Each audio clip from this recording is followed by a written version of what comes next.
I love you to जानू. याचीच कमी होती पा.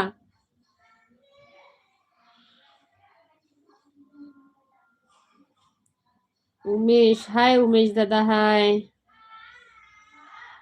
असं बोलताना काही वाटते का नाही तुम्हाला? आई तर विचार करून बोलत जा दादा. काय बोलून राहिले.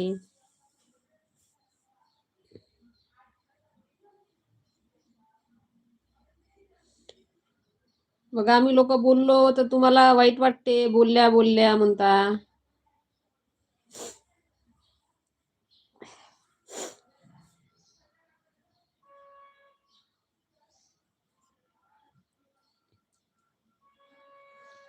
मग आम्ही बोलायला लागलो तर माहित आहे ना. मग आमच्या जिभेला हाड नाही राहत.